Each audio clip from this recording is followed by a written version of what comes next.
Right, మళ్ళీ freeze అయింది. సత్య గారు, సో ఓకే, మనకి తెలంగాణ రాష్ట్రం మొత్తం అన్ని జిల్లాలకు ఎలక్షన్ కాదు, ఇది ఒక జూబ్లీస్ మాత్రమే వచ్చినటువంటి బై ఎలక్షన్.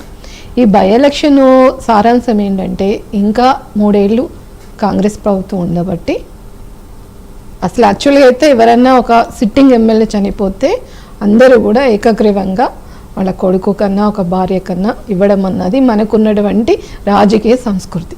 కానీ ఇప్పుడున్నటువంటి రాజకీయ పరిణామాలు నిమిత్తం మనం మార్చుకున్నాము, ముందుకెళ్తున్నాం. కాబట్టి రేవంత్ రెడ్డి గారు నేను తీసుకొచ్చిన ప్రెస్ మీట్లో కూడా ఇదే మాట ఆయన చర్చించారు.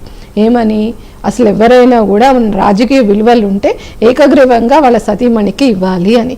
మరి అంత చిత్తశుద్ధున్నటువంటి రేవంత్ రెడ్డి గారు, మరి నేను పోలింగ్ చెయ్యట్లేదు, ఈరోజు మా అభ్యర్థులను నిలబెట్టట్లేదు, మాకు రాజకీయ విలువలు చాలా తెలుసు, నేను 2 పార్టీలు మారి ఈరోజు కాంగ్రెస్కి వచ్చి నేను చాలామందికి నేను సలాములు కొట్టి గులాములు కొట్టి తొక్కుకుంటూ వచ్చాను అని చెప్పినటువంటి దాఖలాలు ఉన్నాయి. కాబట్టి ఆయన ఒప్పుకొని అసలు వాళ్ళ అభ్యర్థిని నిలబెట్టకుండా ఉంటే ఇంకా గౌరవపరంగా ఉండేది కదా.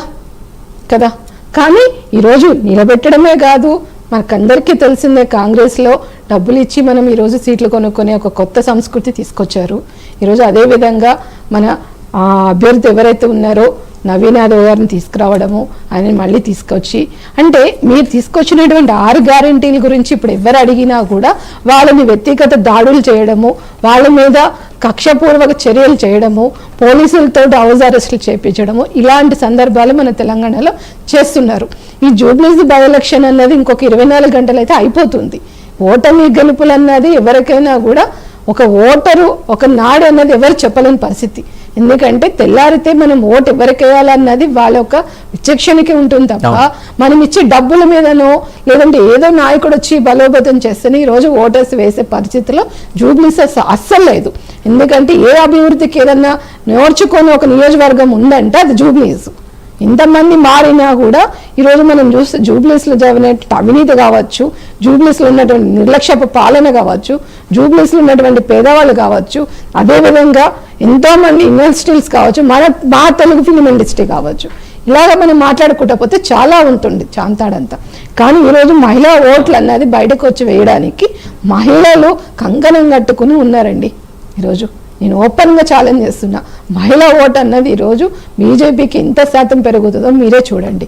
ఓటమి గెలుపుతోటి సంబంధం లేకుండా పార్టీ నాయకులు కావచ్చు, అభ్యర్థి కావచ్చు, అదే నియోజకవర్గాన్ని పట్టుకుని వేలాడుతూ ప్రజల సమస్యల గురించి మాట్లాడుతూ, ప్రజలకు ఏ సమస్య వచ్చినా ఆదిరాత్రి కానీ 24 గంటలు పనిచేస్తుంది ఎవరన్నా అంటే బీజేపీ కార్యకర్తలు, బీజేపీ క్యాండిడేట్. అక్కడ దీపక్ రెడ్డి గారు మనం చూసాం, అమ్మవారి గుడి పగలు కొట్టినప్పుడు కావచ్చు, ఏ సందర్భం వచ్చినా, ఏ బాధలు వచ్చినా, ఏ కష్టం వచ్చినా దీపక్ రెడ్డి గారు అక్కడ నిలబడుతున్నారు.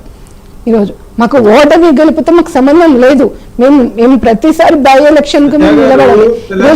మనం తీసుకుంటే ఒక నిమిషం మీరు మాట్లాడినప్పుడు మిమ్మల్ని ఓవర్టేక్ చేయలేదు, ఒక్క నిమిషం మీరు మాట్లాడినప్పుడు మిమ్మల్ని నేను డిస్టర్బ్ చేయలేదు, నేను మిమ్మల్ని డిస్టర్బ్ చేయలేదు, నేను మిమ్మల్ని డిస్టర్బ్ చేయలేదు, మీరు మాట్లాడినప్పుడు మిమ్మల్ని నేను డిస్టర్బ్ చేయలేదు, నేను మిమ్మల్ని డిస్టర్బ్ చేయలేదు. ఇది పద్ధతి కాదు, ఇది రాజకీయ డిస్కషన్ చేసేటప్పుడు ఇది పద్ధతి కాదు, ఇది పద్ధతి కాదు. మీకు రాజకీయంగా మీకు ఒక రాజకీయ డిబేట్ ఎలా చేయాలో మీకు తెలిస్తే టీవీల ముందు రండి, మీడియా ముందు కనిపించాలని మీరే కూర్చోండి.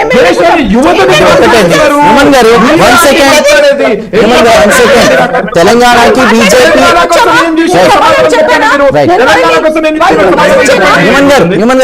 పొలిటికల్ డిస్కషన్ అండి, ఇదేమో మీకు మాకు జరుగుతుంది కాదు.